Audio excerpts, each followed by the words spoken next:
Hi, welcome to Storytime at the Shoe Museum. I'm Evie. Today I will be reading Smelly Socks.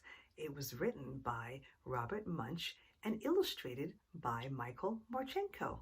Let's begin. When Tina wanted new socks, her mom took her to the only store in town. "This store only has black socks," said Tina. "Can we please go across the river and get some really good socks?" "We can't drive right across the river because there's no bridge here," said Tina's mom. "You know it is a long, long, long way to the only bridge, and besides, we don't have a car." So Tina went to her grandfather and said, "Can you please take me across the river in your boat?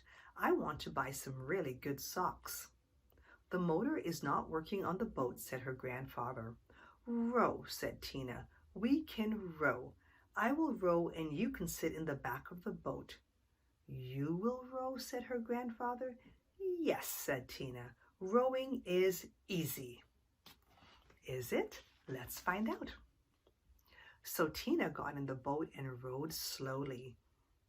Splash, splash, splash.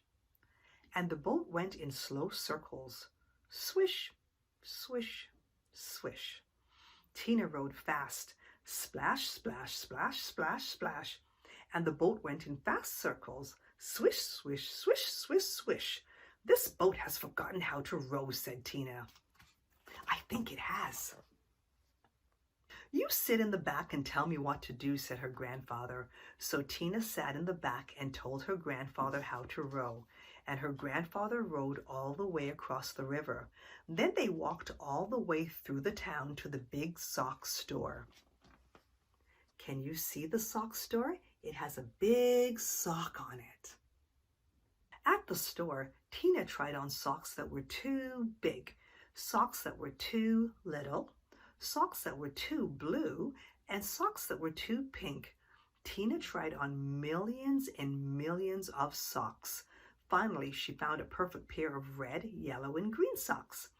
Then, since it was almost time for dinner, Tina and her grandfather ran back to the boat. And this time, the boat sort of remembered how to row. Tina rowed round and round and round and still got to the other side. She looks very happy. When they got back, Tina ran home and yelled, "Socks, socks, wonderful socks. These are the best socks I have ever seen in my life. Grandpa rowed me all the way across the river to get these socks. I am never going to take them off." "Never?" said Tina's mother. "Never," said Tina. "Uh-oh," said Tina's mom. So Tina wore her socks for a very long time.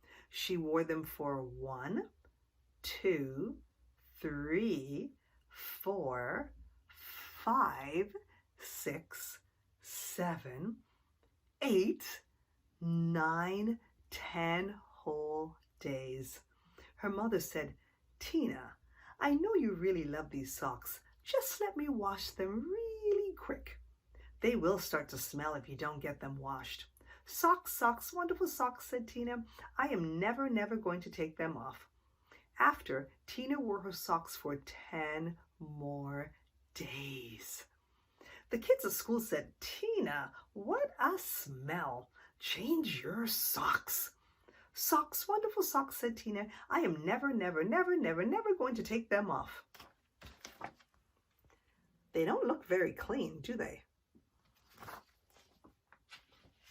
After Tina wore her socks for 10 more days, a whole flock of Canada geese flew over her house and dropped right out of the sky from the smell.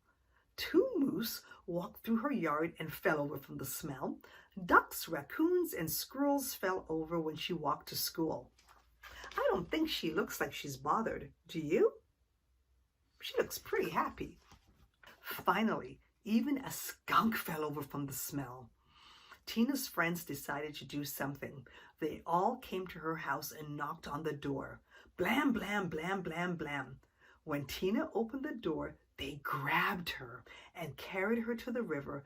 Then they held their noses and took off her socks. Some of the kids held Tina, and some of the kids washed the socks. Scrub, scrub, scrub, scrub, scrub.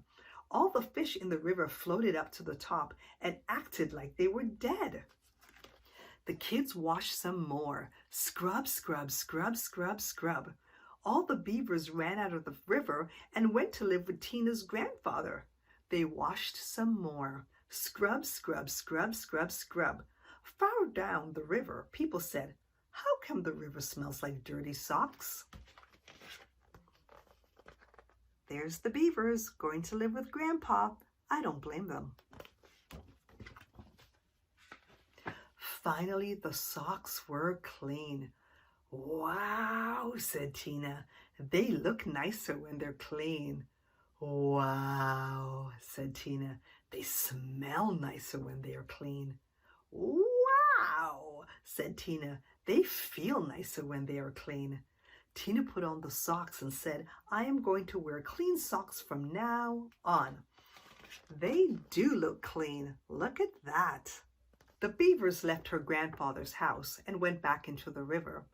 The Canada geese got up off the floor and flew away. The fish decided that they were not dead after all and jumped and splashed in the river. Tina went to her mom and said, "My socks are nice and clean, and I think it would be very nice if you took me to town to get me a nice new red, yellow, and green shirt." "Promise to wash it," said her mom. "No," said Tina. "If I wait long enough, the kids at school will wash it for me." And there she goes into the river with her socks and her shirt.